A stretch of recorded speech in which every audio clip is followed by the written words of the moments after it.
दो कन्याएं थी छोटी छोटी, बहुत ध्यान से सुनना। एक राजा की बेटी थी और एक ब्राह्मण की बेटी थी, दोनों सखा थी, आपस में मित्र थी। एक बार राजा के यहां पर एक संत का आगमन हुआ,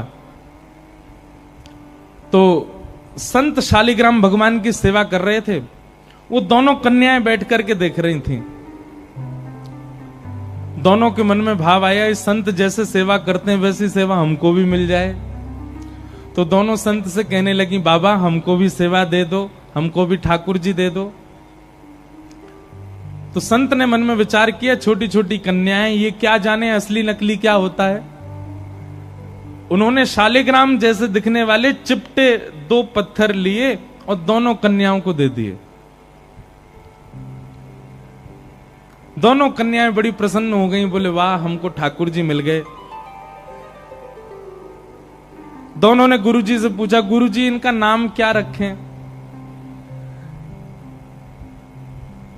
तो गुरुदेव ने कहा, तुमको जो प्रिय लगे वो नाम रखो इनका। तो कन्याएं जो वो बड़े चिकने से पत्थर थे, तो एक आध बार हाथ से फिसल गए। तो एक कन्या ने कहा, बोले इनका नाम रखते हैं सिलपिल्ले भगवान। कौन से भगवान? और दोनों ने अपने ठाकुर जी का नाम रख दिया सिलपिल्ले। ये कोई ऐसी कथा नहीं, भक्तमाल जी में कथा है ये। तो सिलपिल्ले भगवान, दोनों कन्याओं के सिलपिल्ले भगवान हो गए। अब दोनों कन्याओं के साथ में कैसी घटना घटी? तो जो ब्राह्मण कन्या थी, जब थोड़ी बड़ी हो गई, सिलपिल्ले भगवान की सेवा करती थी, उसके 2 भाई थे, दोनों भाइयों में विवाद हो गया, दोनों भाई अलग अलग रहने लगे। एक दिन विवाद के कारण बड़े भाई ने छोटे भाई के घर में आकर के लूट मार करी, उसको मार पीटा और घर का सारा सामान हड़प के ले गया। उसी सामान में बहन के सिलपिल्ले भगवान भी ले गया। और बहन तो बेचारी रोने लगी, उसके तो ऐसे प्राण हो गए मानो बस अब जीवित ही नहीं रह पाएगी ठाकुर जी के बिना। रोने लगी, भैया से कहने लगी, भैया बोला पूरा घर लुट गया, उसकी तुझको चिंता नहीं, वो तेरे पत्थर के भगवान खो गए उनके लिए रो रही है। बोले वो पत्थर नहीं है, मेरे प्राण है, मेरे जीवन है, वो नहीं मिले तो मैं प्राण निकल जाएंगे मेरे। बोले जा, किसी और ने थोड़ी लूटा, बड़ा भाई है हमारा, जाके मांग ले, दे दे। तो बहन अपने बड़े भाई के घर गई और बड़े भाई से जाके कहा, भैया कुछ मत दो, सब रख लो अपने पास, पर मेरे सिलपिल्ले भगवान। अब सिलपिल्ले नाम सुनते ही सब हंसने लगे वहां पे। और जितने भी उसके भाई के साथ, वो तो गुंडा प्रवृत्ति का था, उसके साथ में जितने भी लोग सब हंसने लगे। अच्छा क्या नाम तुम्हारे ठाकुर जी का? बोले सिलपिल्ले भगवान। और जोर से हंसे। भैया मेरे भगवान दे। बोले अंदर सारा सामान पड़ा है, तू जाके अपने आप ढूंढ ले ठाकुर जी कहां हैं। अंदर जाने लगी तो एक जो उसके भाई का पूरा गैंग था, उसमें से एक बोला, अगर तेरी इतनी भक्ति है कि तू अपने भगवान के बगैर नहीं रह पा रही, तू यहीं खड़ी खड़ी बुला ले, तेरे ठाकुर जी अपने आप ही निकल के आ जाएं।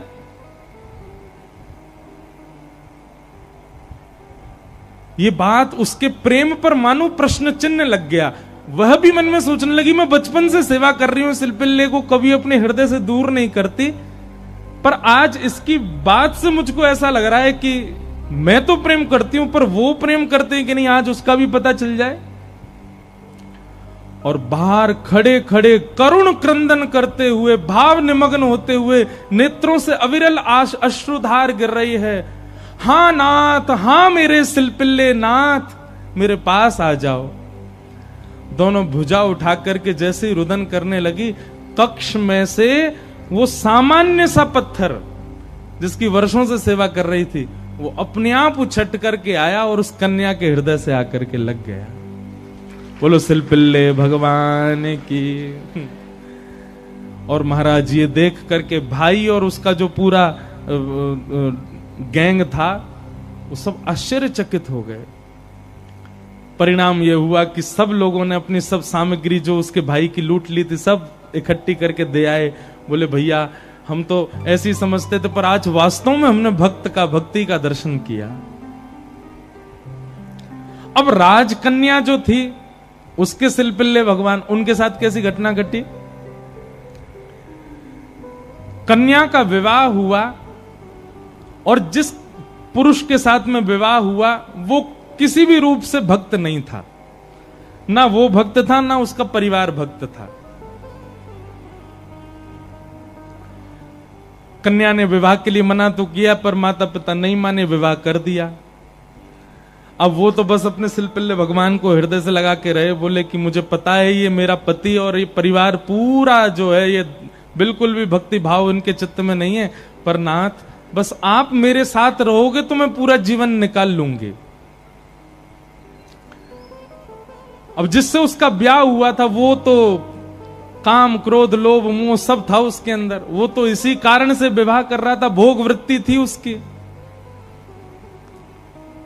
लेकिन कन्या के चित्त में यह भाव था कि भाई ये वैष्णव नहीं है, इसको तो मैं स्पर्श भी नहीं करने दूं अपना।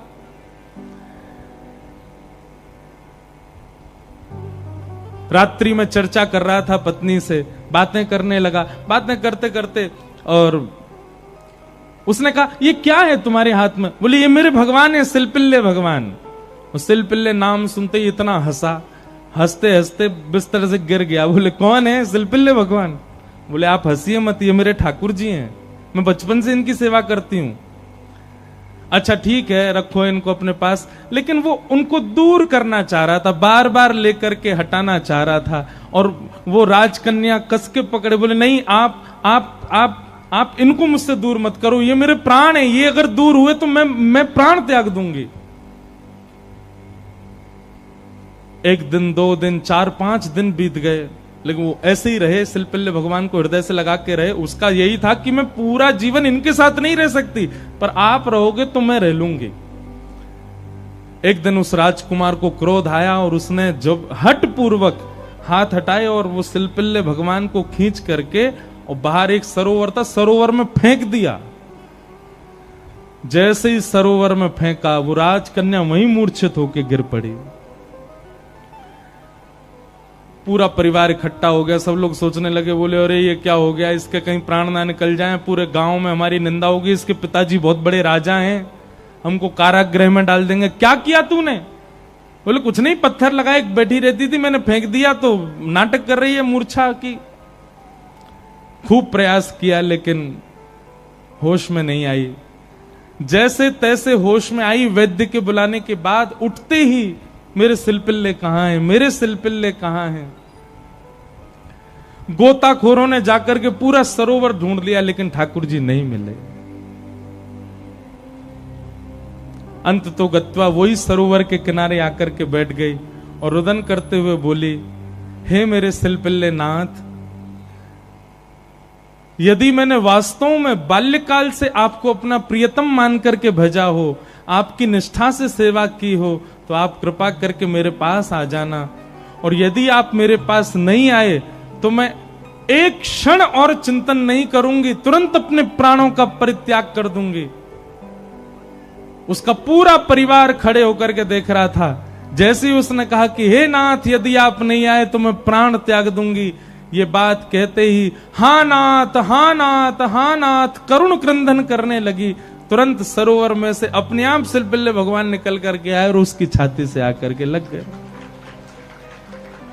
और ये दृश्य देख करके परिवार पूरा जो था वो तो नतमस्तक हो गया और उस कन्या को वापस उसके घर ही छोड़ आए। बोले भैया ये इतनी ऊंची श्रेणी नहीं है हमारी कि हम इसके साथ रहें, हमसे अपराध बनेगा यदि हम इनको अपने पास रखेंगे। तो ये तो हमारी कोई गुरु स्वरूपा है।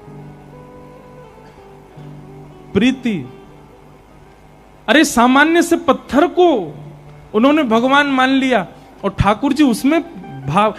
जरूरी नहीं है कि धातु प्रधान होता है, जरूरी नहीं है कि कोई वस्तु विशेष। ये बात आप बहुत ध्यान से सुनिएगा। कई लोग भेद मानते हैं, अपने लड्डू गोपाल को सामान्य समझते हैं, वृंदावन बिहारी लाल को विशेष समझते हैं। उनको लगता है मंदिर में जो बिहारी जी बैठे हैं ये विशेष हैं, हमारे संग जो डलिया में डोल रहे हैं ये इतने विशेष नहीं है। क्यों?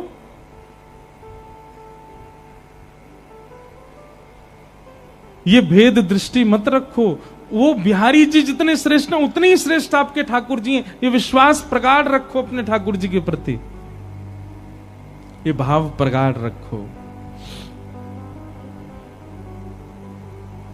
तो भैया संसार में हर वो वस्तु चली जाएगी आपसे दूर जिसको आप स्नेह भरी दृष्टि से देख लोगे। इसलिए स्नेह भरी दृष्टि से देखना है तो केवल ठाकुर जी को, उनकी लीला को, उनके धाम को, उनके प्रसाद को और उनके जनों को ही देखो। और या फिर जिससे स्नेह हो रहा हो, चाहे वो पुत्र हो, पुत्री हो, माता हो, पिता हो, मित्र हो, यार हो, कोई भी हो, उसको भगवत भक्त बनाओ। क्योंकि भगवत भक्त बनने के बाद उससे स्नेह हो तो भी वो स्थिर तो रहेगा। आप वैष्णव हैं और वो संसारी है, तो कोई भी संबंध क्यों ना हो स्थिर नहीं रहेगा, जाएगा। चला चलेति संसारे धर्म एको ही निश्चल। तो लक्ष्मी की बात हो रही है। लक्ष्मी ही रुक्मिणी जी के रूप में आई और उनका विवाह भगवान श्री कृष्ण के साथ हुआ। आगे भागवत जी में सिमंतक उपाख्यान सुनाया गया। भगवान का दूसरा विवाह जामवंत की पुत्री जामवती के साथ में हुआ। जामवती के उपरांत भगवान का तीसरा विवाह सत्यभामा जी के साथ में हुआ और भगवान का चतुर्थ विवाह हमारी वृंदावन की रस रानी, हमारी वृंदावन की साक्षात रस स्वरूपा श्याम सुंदर श्री यमुना मैया के साथ में हुआ। बोलो यमुना मैया की जय। एक बात हमारी बहुत ध्यान से सुनो, हम वैसे तो कथा में बोलते ही हैं। वृंदावन जाति बंधुओं कुछ नियम है, उन नियमों का पालन किया करो। सबसे पहला, वृंदावन जाते ही सबसे पहले तो वहां के अपनी गाड़ी से उतर के सबसे पहले तो भूमि जहां से वृंदावन प्रारंभ होता है वहीं वृंदावन को प्रणाम किया करो। आज भी कई वृंदावन आने वाले वैष्णव हैं, वो पादुका नहीं पहनते अपने पैरों में, क्योंकि जिस रज पर ठाकुर जी निरावृत चरणों से भ्रमण किए हम कैसे पहन लें। तो सबसे पहले आते ही वृंदावन की रज को प्रणाम करो। आपका मस्तिष्क सूना नहीं होना चाहिए वृंदावन में। और सुनिए, वृंदावन में आके वो छापे वाले मत लगवाया करो तिलक, स्वयं तिलक लगा करके निकला कीजिए अपने कक्ष से। रज लीजिए, रज में गंगा यमुना जल मिलाइए, उस रज का तिलक करिए। और तिलक करना एक बात होती है, ऐसे प्रणाम करो कि अपने आप ही रज लग जाए आपके माथे से। सबसे पहला रज को प्रणाम। पंचायतन प्रणाम हमने बताए कथाओं में, सबसे पहले रज को प्रणाम करो। दूसरा, वृंदावन में जैसे भीतर प्रवेश करते हो जितने वृक्ष वृंदावन के आपकी दृष्टि के सामने आ जाएं सबको प्रणाम करो। वृंदावन में वृक्ष सामान्य नहीं है बंधु। आशा महो चरण रेणुज श्याम हम श्याम, वृंदावने किमपि गुलमलतोषधीनाम। वृंदावन में जैसे किसी व्यक्ति ने अगर अखंड वृंदावन वास के लिए पूरा जीवन भजन किया कि हे नाथ मुझे अखंड वृंदावन वास मिले, और भजन करते करते उसके प्राण चले गए, तो अगले जन्म में वृंदावन में वृक्ष बन करके वो आ जाता है और वो अखंड वृंदावन वास करता है। इसलिए वृंदावन वास जिनके मन में इच्छा होती, कई लोग कहते हैं वृंदावन वास कैसे मिले, वृंदावन के वृक्षों को प्रणाम किया करो। किशोरी तोरे चरणन की रज पाऊं, किशोरी तोरे चरणन की रज पाऊं। बैठी रहूं कुल जन के कोने, बैठी रहूं। जो नहीं गाएगा वाकू बगल वाले की सौगंध है, जो नहीं गाएगो वाको अगले जन्म में भ्या नहीं होएगो। इसलिए विचार कर लो, ऊंचे स्वर में गाओ सब लोग। हरिराम व्यास जी कहते हैं वृंदावन वास चाहिए तो क्या करो, बैठी रहूं कुल जन के कोने, बैठी रहूं कुल जन के कोने। श्याम राधिका गाऊं,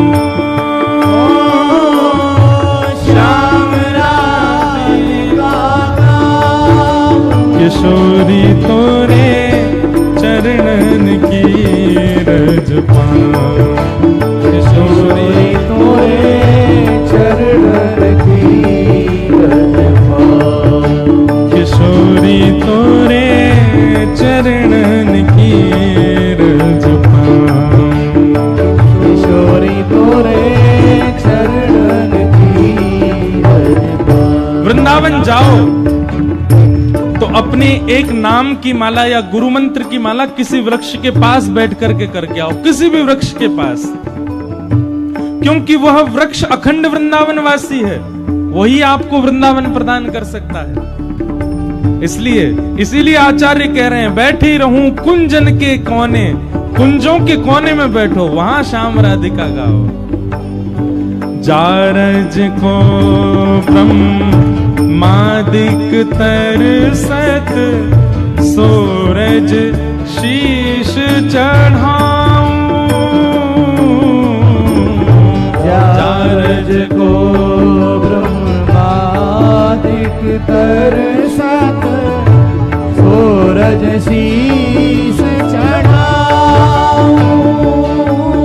हे व्यास स्वामिनी की छवि निरखत, व्यास स्वामिनी की छवि निरखत, व्यास स्वामिनी की छवि निरखत, व्यास स्वामिनी की छवि निरखत। ओ विमल विमल यश गाऊं। विमल विमल यश गाऊं। किशोरी तोरे चरणन की रज पाऊं। किशोरी तोरे चरणन की रज पाऊं। हे श्री राधे तेरे चरणन की रज पाऊं। श्री राधे तोरे चरणन की रज। मुझे दुनिया से नहीं लेना देना, मुझे दुनिया से नहीं लेना देना। श्री विनोद बाबा गाते हैं, ए मुझे दुनिया से नहीं लेना देना, ओ मुझे दुनिया से नहीं लेना देना। ओ ये जगत है एक सपना, ये जगत है एक सपना, ये जगत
मुझे दुनिया से नहीं कोई काम, मुझे दुनिया से नहीं कोई काम, हे मुझे दुनिया से नहीं कोई काम, मुझे दुनिया से नहीं कोई काम। तो फिर मैं तो जपू राधा राधा नाम, मैं तो जपू राधा राधा नाम, ओ मैं तो जपू राधा राधा नाम, मैं तो जपू राधा राधा नाम। दर्शन करूं सुबह शाम, दर्शन करूं शुभ शाम। ओ मेरे मन में विराज श्याम दीवानी, मेरे मन में विराजे श्याम दीवानी, मेरे मन में विराज श्याम दीवानी, मेरे मन में विराजे श्याम दीवानी। रहो जहाँ विराजे राधा रानी,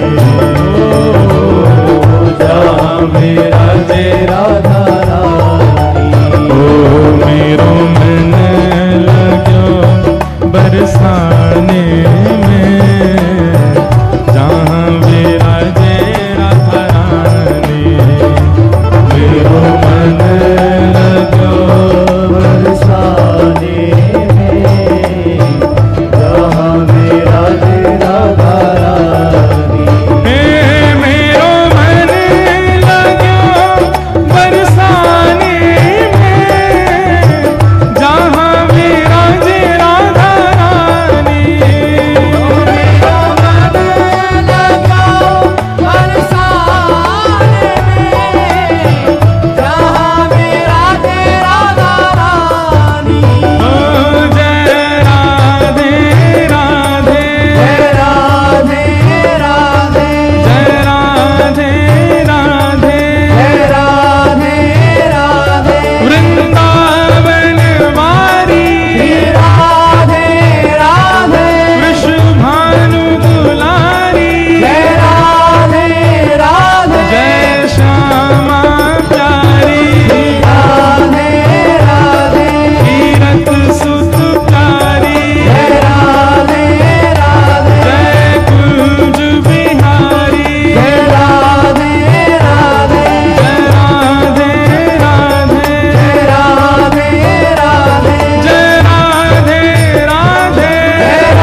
है मुझे दुनिया से नहीं कोई काम, मुझे दुनिया से नहीं कोई काम, मैं तो रटूं राधा राधा नाम, मैं तो रटूं राधा राधा नाम, दर्शन करूं शुभ शाम, दर्शन करूं शुभ शाम। हे मेरे मन में विराजे श्याम दीवानी, मेरे मन में विराजे श्याम दीवानी,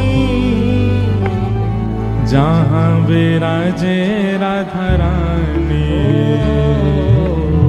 जहाँ विराजे ओ मेरो मन लाग्यो बरसाने में, जहाँ विराजे राधा रानी, ओ मेरो मन लग्यो बरसाने में, जहाँ विराजे श्याम प्यारी। बैठ जाओ, बोलो वृषभानु दुलारी की। तो महाराज वृंदावन जावे वारी ये नियम को पालन करे करो। वृंदावन प्रवेश होते ही बिना रज के आपका मस्तिष्क नहीं होना चाहिए, आपके मस्तिष्क पर ब्रजरज अंकित होनी चाहिए। जैसे स्कूल में आईडी कार्ड अनिवार्य है, जैसे स्कूल यूनिफॉर्म अनिवार्य है, वृंदावन की एक ही यूनिफॉर्म है, क्या? ब्रजरज माथे पे होनी चाहिए। दूसरी बात, वहां के लता वृक्ष गुल्म आदि यही कृपा करेंगे, ये अखंड ब्रजवासी हैं, इनसों प्रार्थना करो। हरिराम व्यास जी के चरित्र में आता है कि जब श्री हरिराम व्यास जी को वापस ले जाने लगे वृंदावन से, तो हरिराम व्यास जी वृंदावन की लता पत्र गुल्म वृक्षों को पकड़ पकड़ करके रोने लगे और वृक्षों से निवेदन करने लगे, आप कृपा करो, आप ही अखंड ब्रजवासी हो, आपके अनुग्रह से हम वृंदावन बस जाएंगे। और फिर एक वृक्ष से लिपटे लिपटे ही हरिराम व्यास जी को थोड़ी चेतना आई, मानो वृक्ष ने ही संकेत किया कि अरे बिहारी जी को, राधा वल्लभ जी की प्रसादी बट रही है, जाके जल्दी पाओ। हरिराम व्यास जी को लगा कि अब मैं वृंदावन से तो जाने वाला ही हूं, कहीं मेरे प्राण निकलने वाले होंगे, उससे पहले मैं प्रसाद तो पालूं। दौड़ करके गए तो प्रसादी बट गई थी, सब में वितरित हो चुकी थी। अंतिम प्रसादी का भाग मेहतरानी को दिया गया, झाड़ू लगाने वाली को। हरिराम व्यास जी जैसे पहुंचे तो प्रसादी तो बट गई। हरिराम व्यास जी बोले अब मैं कहां पाऊं? तो एक मेहतरानी बैठी थी झाड़ू लगावे वाली, वाकी हाथ में रोटी, वापे ऊपर कड़ी पकौड़ी धरी। हरिराम व्यास जी गए, वाके आगे हाथ फैला लियो, बोले ला नेक्स्ट से प्रसाद मोह दे दे। मेहतरानी बोली अरे मैं तो एक मेहतरानी हूं, मैं तो झाड़ू लगावे वाली हूं, मेरे हाथ को प्रसाद पाओगे महाराज? आपको धर्म नष्ट है जाएगो। हरिराम व्यास जी बोले जब प्रसाद हमारे पास आवे से पहले ये विचार ना करे कि कौन ब्राह्मण, कौन क्षत्रिय, कौन वैश्य, कौन शूद्र, कौन हरिराम व्यास, कौन मेहतरानी, तो फिर तू इतना विचार क्यों कर रही है? जब प्रसाद ने तेरे पास आवे में कोई बैर भाव नहीं रखो, तेरे पास तुरंत आ गए हो, वाह प्रसाद को मोह देवे में तू इतना बैर क्यों कर रही है? अरे चल जल्दी दे। और हरिराम व्यास जी ने उस मेहतरानी की प्रसाद को जैसे ही पाया,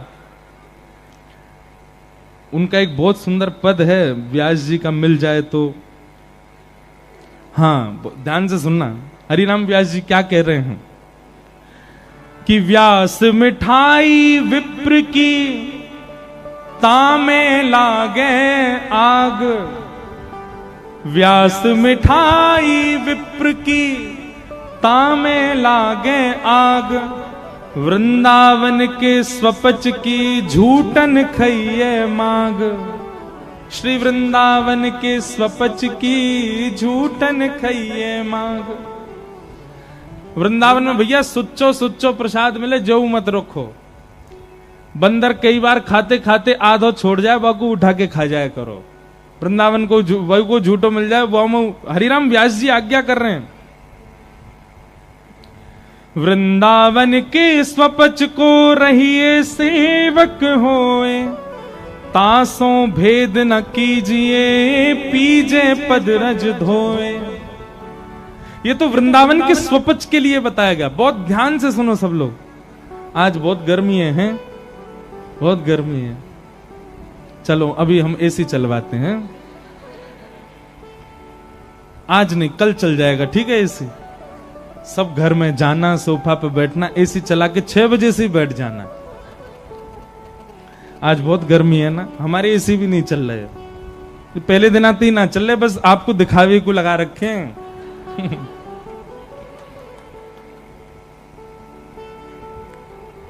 भैया वृंदावन की महिमा सुन लो। व्यास मिठाई विप्र की तामे लागे आग, वृंदावन के स्वपच की झूठन खइए माग। वृंदावन के स्वपच को, स्वपच किसको कहते हैं? जिसको हम जातियों में, वैसे तो जाति वृंदावन में खत्म हो जाती है, पर फिर भी जो बिल्कुल ऐसे कहते हैं नीची जाति है, वैसे कोई नीची नहीं होती। जात पात पूछे नहीं को, हरि को भजे सो हरि को हो। लेकिन फिर भी महाराज स्वपच का मतलब तो होता है कि जो उल्टा सीधा खाता हो, नहाता धोता भी नहीं हो, बिल्कुल अभद्र सा ही रहता हो, लेकिन वृंदावन का हो। वृंदावन के स्वपच को रहिए सेवक होए, तासों भेद न कीजिए पीजे पद रज धोए। महाराज वृंदावन के स्वपच की भी चरण रज धो करके पी लीजिए। क्यों? क्योंकि वृंदावन को है। व्यास कुलीनन कोटि मिली, पंडित लाख 25, स्वपच भक्त की पनही तुली न तिनके शीश। व्यास सपच बहु तरि गए, एक नाम लवलीन, चढ़े नाव अभिमान की, बूढ़े बहुत कुलीन। अगर किसी को वृंदावन से बहुत प्रीति है ना, तो हमारी एक व्यासपीठ की आज्ञा मानिए, अब की बार वृंदावन जाइएगा तो व्यास वाणी लेकर के आइएगा। क्या लेके आना है? व्यास वाणी। जहां हरिराम व्यास जी के द्वारा कहे गए पद उसमें अंकित हैं। अच्छा एक बात हम पहले ही बता दें, हरिराम व्यास जी के कई सारे पद ऐसे हैं, उनको पढ़ोगे तो आपको मन में जो है घबराहट हो सकती है, लेकिन वृंदावन की रीति यदि समझनी हो तो अब की बार वृंदावन जाइए और व्यास वाणी लेकर के आइए। अति सुंदर पद हैं व्यास जी के।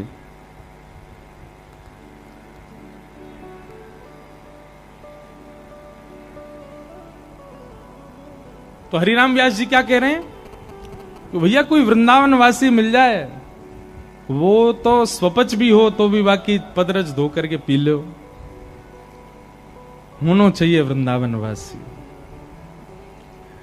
तो वृंदावन में सबसे पहले रज को शीश पर धारण करो, दूसरा वृंदावन के सुंदर वृक्षों को प्रणाम करो, तीसरा वृंदावन में श्री यमुना जी को प्रणाम करो। लोग बाग आते हैं वृंदावन, बिहारी जी, राधा वल्लभ आदि सब दर्शन कर करा के भाग जाते हैं वहीं से। यमुना जी को आप प्रणाम ही नहीं करते। ठाकुर जी के दर्शन से पहले ये होना चाहिए, यमुना जी को वंदन करो, यमुना जी को प्रणाम करो। रज प्रणाम, वृक्ष प्रणाम, यमुना जी को प्रणाम, और उसके बाद चौथा प्रणाम ब्रजवासियों को प्रणाम।